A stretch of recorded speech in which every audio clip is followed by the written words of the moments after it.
बिस्मिल्लाहिर्रहमानिर्रहीम। अस्सलाम वालेकुम नाज़रीन। इस वक्त पाकिस्तान में ख़बरें मुतज़ाद किस्म की हैं, सूरत हाल मुतज़ाद किस्म की है। इसके साथ साथ हमारी कोशिश थी कि हम इंटरनेशनल मौजू पर बात करते हैं, जैसे यूक्रेन और रशिया वार के ऊपर बात करते, मगर इसके ऊपर बहुत सारी एपिसोड बन सकती थी।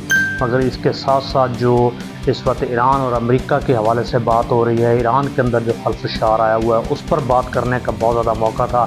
मगर उसके साथ साथ एक तीसरा मुद्दा भी सामने आ गया, ये सिर्फ 72 घंटों के अंदर अंदर हुआ है, जो कि यमन का था। यहाँ पे यूएई और सऊदी अरबिया का इशू था।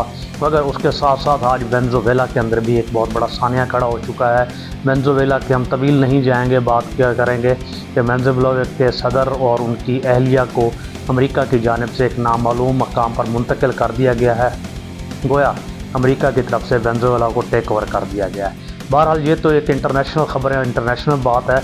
मगर हम जिन जवानों के साथ, जिन खूबसूरत मुस्तकबिल के साथ हम 2026 में जिस नौजवान की आदत के साथ हम दाखिल हो रहे हैं, उसकी शक्ल आप एक तस्वीर की सूरत में देख ही चुके हैं। मगर इसके साथ साथ नाज़रीन हम बात करेंगे ज़ोरैन निज़ामानी की, जो ट्रिब्यून के अंदर एक आर्टिकल प्रिंट हुआ, फिर उस आर्टिकल को हटा दिया गया ज़ोर ज़बरदस्ती के साथ। इट्स ओवर के नाम से, the game is over, it's over, आप इसको जिस भी नाम से दें, बात बार बार की जा रही है जनरेशन जी कौन सी है, जनरेशन एक्स क्या है, और इस वक्त तक तो 2025 तक तो जनरेशन जी है। नाज़रीन एक कॉन्फ्लिक्ट है, एक ऐसी सूरत हाल है, एक ऐसी कैफियत है जिसमें बताया जा रहा है कि ये जनरेशन जो जनरेशन जी में है और जो आने वाली जिसे जनरेशन अल्फ़ा कहा जा रहा है, जो अब 2026 के अंदर होगी, उस हवाले से वो पिछली जनरेशन को कबूल करने के लिए कतई तौर पर तैयार नहीं है।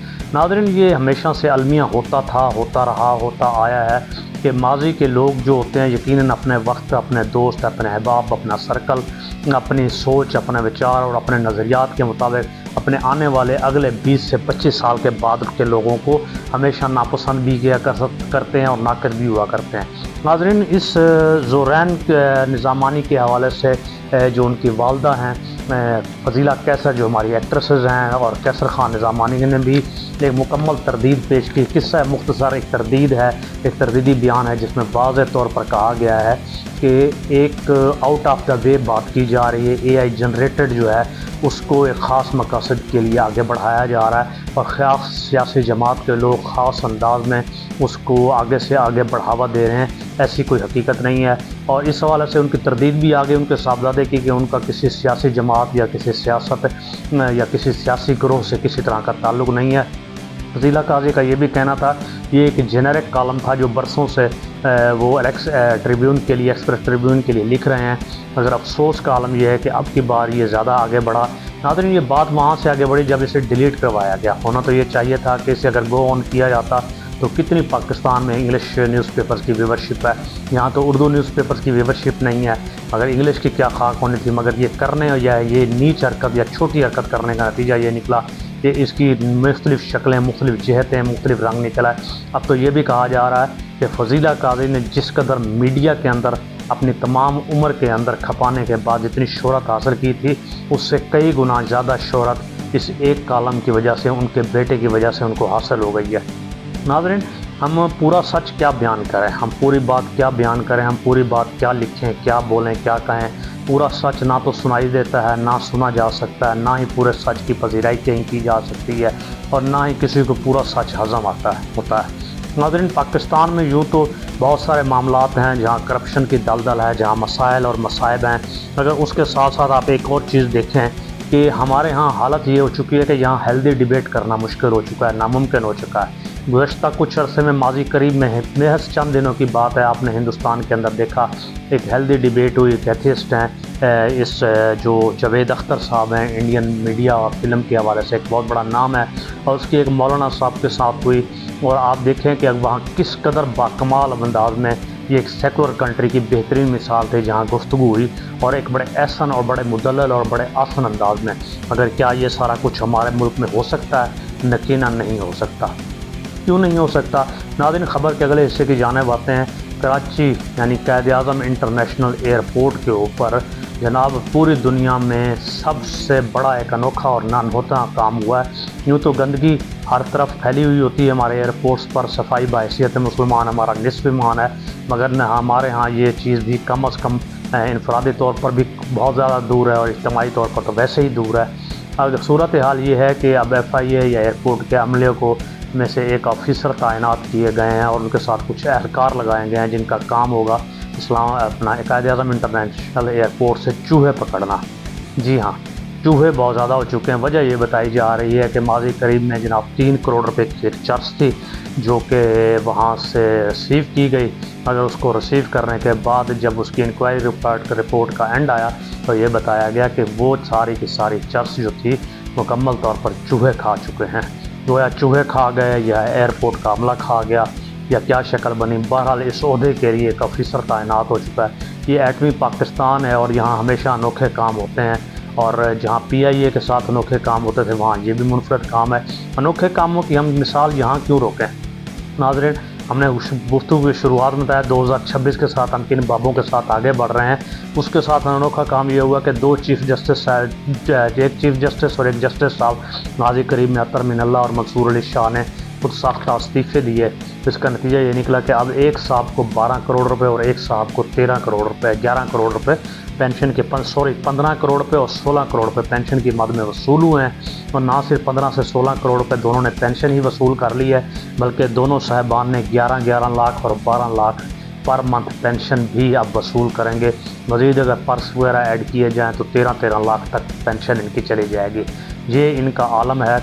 और इनको उस वक्त जो हालत इनकी ये थी कि ये रियासत के ख़िलाफ़ एहतजाज करते हुए दिखाई दिए, गोया ज़मीर के ग़ुलाम और ज़मीर के पाबंद दिखाई दिए। ये ज़मीर के पाबंद और ये लोग हैं। यहाँ आम शख्स एहतजाज करे, आम शख्स बात करे, उसकी कहाँ कटौती होती है। और ये हमारे मुल्क के जस्टिस साहबान हैं। फिर अब बात इस जस्टिस तक नहीं रुकती। इस्लामाबाद में देखा गया साबिक़ चीफ़ जस्टिस ऑफ पाकिस्तान जनाब हमारे काजी फ़ायज़ साहब एक नए रूप, एक नए रंग, एक नए तरंग में पाए गए हैं। कोई फ्रेंच कट है, सर को मुकम्मल उन्होंने गंजा कर रखा है, एक राउंड शक्ल की ऐनक पहन रखी है और जदीद तराश खराश का लिबास पहना हुआ है। गोया मुकम्मल वज़ाकता चेंज की हुई है ताकि कहीं भी जाएं, किसी भी हाल में जाएं, कोई जवान, कोई पाकिस्तानी शहरी उनको पहचान ना सके। नाज़रीन ये क्यों होता है? ये इसलिए होता है जब आपने अच्छा किरदार, अपना अच्छे ओहदेदारान, अपने अच्छे काम को अपने कलम के नीचे कुछ अच्छा नहीं किया होता। यकीनन जब जुर्म किया हो और गलत किया हो तो आवाम की अदालत में आपको इसी तरह से मुंह छुपाना पड़ेगा। बहरहाल कितने दिन छुपाएंगे, नतीजतन तो आप देखेंगे चंद दिनों के अंदर अंदर कहीं ना कहीं दोबारा वो नज़र आएंगे और यकीनन फिर वो हाल उनका जो होगा, जो माजी में हुआ मुख्तलिफ लोगों का, उनका भी उसी अंदाज में होगा। नाज़रीन इस वक्त एक और भी चीज़ है जो रद्द-बदल मामलात में किया जा रहा है। हम आपको बताते चलें कि एक अच्छा इनिशिएटिव जो पंजाब गवर्नमेंट ने चीफ़ मिनिस्टर मरियम नवाज़ साहिबा की सरबराही में लिया था। वैसे तो बहुत अच्छे इकदाम लिए जा रहे हैं। इसमें प्रॉपर्टी एक्ट के हवाले से था, जिससे हाई कोर्ट की चीफ जस्टिस जो थी आलिया नीलम साहिबा ने उससे कालादम करार दे दिया था। अब पंजाब गवर्नमेंट ने एक नया स्टेप डिफरेंट अंदाज में उठाया ग्रीन प्रॉपर्टी सर्टिफिकेट के नाम से। गोया इस ग्रीन प्रॉपर्टी सर्टिफिकेट में फ़र्द भी मौजूद होगा, रजिस्ट्री भी मौजूद होगी, इंतकाल भी मौजूद होगा, प्रॉपर्टी असाइन भी हुई होगी। और इसे एक सर्टिफिकेट की मौजूदगी में अगर जस्ट एक सर्टिफिकेट लीजिए, आपके पास सब डॉक्यूमेंट्स हैं, आपकी प्रॉपर्टी पर किसी ने कब्ज़ा किया हुआ है, इस सर्टिफिकेट को वसूल कीजिए। एक मामूली सी फ़ीस होगी। उसके बाद अभी इनिशियली सियालकोट से शुरू किया गया, फिर 20 अजला के अंदर अब इसको तेज़ी से शुरू किया जा रहा है और आहिस्ता आहिस्ता पंजाब के 36 से 38 अजला के अंदर भी इसको राइज कर दिया जाएगा। नाज़रीन इस प्रॉपर्टी ग्रीन प्रॉपर्टी सर्टिफिकेट का नतीजा ये निकलेगा, फौरी तौर पर जो सबसे ज़्यादा फ़ायदा हासिल होगा अवामुन्नास को, इस सर्टिफिकेट को हासिल करते जस्ट एक खाली ये पेपर A4 पेपर सर्टिफिकेट लीजिए, DC डिप्टी कमिश्नर या कमिश्नर ऑफिस में जाइए, जस्ट उसे दीजिए और अपनी प्रॉपर्टी पर कब्ज़ा को वागुज़ार करवा लीजिए। देखिए अब इसके ऊपर कोर्ट क्या करती है। वैसे मुश्किल है इसके ऊपर कोर्ट कुछ कर सके, क्योंकि ये हक है उसका जो मालिक है, जिनकी ज़मीनों पर लोगों ने कब्ज़ा किया हुआ है। ये बहुत आला और बेहतरीन इनिशिएटिव है, इसका ज़रूर फ़ायदा उठाइएगा। इसके साथ साथ एक और चीज़ की जा रही है, जो हमारे यहाँ पुलिस स्टेशन थे, जितने भी थाना कल्चर है, تھانہ پولیس اسٹیشن نام دیا جاتا ہے، تھانے کا نام دیا جاتا ہے، اس کا نام اب بدلا جا رہا ہے۔ بدل کرنے کے بعد پبلک سیفٹی سینٹرز کے نام سے ایک نیا نام دیا گیا تھانوں کو۔ وجہ یہ تھی کہ پبلک سیفٹی سینٹر ہے جہاں پر آئی ٹی ہوگی، جہاں مسائل کو انٹرنیشنل طریقے سے سنا جائے گا، جہاں نفسیاتی طریقے سے بندوں کے ساتھ بھرپور انداز میں پیش آیا جائے گا، اور اس کے ساتھ ساتھ یہ جدید ٹیکنالوجی کو بروئے کار لایا جائے گا۔ بہرحال سوال پھر بھی وہیں پہ کھڑا ہوگا، پبلک سیفٹی سینٹرز لکھیں یا پولیس اسٹیشنز لکھیں، یہ صرف یہی ہے کہ جب تک اندر کا کلچر تبدیل نہیں ہوگا کوئی چیز بھی کہیں بھی تبدیل نہیں ہوگی۔ اور اس کے ساتھ ساتھ ناظرین ایک اور اچھی خبر ہے، ایزی پیسہ پاکستان میں ایک ڈیجیٹل ایک مائکرو فائنانس کے حوالے سے بات ہو رہی ہے۔ آج انہوں نے بھی کچھ اعلان کیا ہے کہ اب اس کا دائرہ کار پاکستان ہی نہیں، پاکستان سے باہر انٹرنیشنلی بھی 70 ممالک میں، اس وقت 100 ممالک میں سے زیادہ کے اندر اس کا پھیلایا جا رہا ہے۔ ان 100 ممالک میں مختلف کرنسیز میں ٹریڈ ہو سکے، گویا آپ اپنی کرنسی کو دوسرے ممالک میں ڈالر کی شکل میں، پاؤنڈ کی شکل میں، یورو کی شکل میں، یا ریال کی شکل میں، درہم کی شکل میں نہ صرف ریسیو کر سکیں گے بلکہ سینڈ بھی کر سکیں گے۔ یہ ایک اچھا انیشیٹو ہے، بہترین چیز ہے۔ ڈیجیٹل جہاں ہم اس وقت بات کرتے ہیں، ڈیجیٹل مارکیٹنگ کی بات کرتے ہیں، ڈیجیٹل کرنسی کی بات کرتے ہیں، تو اس حوالے سے ایک بہترین اقدام ہے جس سے یقیناً پاکستانی عوام کو فائدہ ہوگا۔ اور بات کا آخری حصے کی جانب آتے ہیں، انجینئر مرزا کی گفتگو آپ سن چکے ہیں، یقیناً 103 دن وہ جیل میں رہے، تو 103 دن وہ ایک ہی بات کو دیکھتے رہے۔ وہاں پر 2 باتیں انہوں نے کی کہ عمران خان صاحب وہاں دیسی گھی کے تڑکے کے ساتھ کھانا کھاتے تھے۔ سوال ہمارا یہ ہے، کوئی بھی قیدی ہو، کوئی بھی کھانا کھائے، اس کو اس کے اہل خانہ کھانا دیتے ہیں اور اس پر کبھی بھی قبضہ نہیں ہوتا، مگر دکھائی یہی دیتا ہے کہ مرزا صاحب صرف یہی دیکھنے گئے تھے، ان کے پاس کوئی اور باوثوق بات نہیں تھی۔ افسوس کا مقام ہے بہرحال۔ اور اس کے ساتھ ساتھ ناظرین، جو سب سے بڑا پاکستان نے آج قدم اٹھایا ہے، تیمور میزائل کا تجربہ کیا ہے، اور یہ 600 کلومیٹر پر رینج کرتا ہے۔ اس حوالے سے انڈیا کے اندر بڑی پریشانی اور تکلیف کا سامنا دکھائی دے رہا ہے۔ انڈیا کیونکہ دیکھ رہا ہے کہ اسرائیل کا اور انڈیا کا ایک معاہدہ ہوا تھا 2027 میں، سیم میزائل ان کو دیا جانا تھا، مگر اس سے پہلے پاکستان نے فضا کے اندر اسٹیلتھ ٹیکنالوجی کے ساتھ یہ اٹیک گیا، اور اس کو کسی طرح کے ریڈار کے اندر نہیں دیکھا جا سکے گا۔ اب پاکستان نے تجربہ کر دیا ہے، جس کا نتیجہ یہ نکلا ہے کہ آج پورے ہندوستان میں رونے کی فضا بن چکی ہے اور اس وقت بلند ہو چکی ہے۔ بہرحال مزید خبروں کے ساتھ، اپڈیٹس کے ساتھ ہم آپ کی خدمت میں پھر آتے حاضر ہوتے رہیں گے۔ اپنا گرد و نواح سب لوگوں کا خیال رکھیے گا، اس دعا کے ساتھ کہ اللہ رب العزت آپ کو آسانیاں دے اور آسانیاں تقسیم کرنے کی بھرپور انداز میں توفیق دے۔ السلام علیکم۔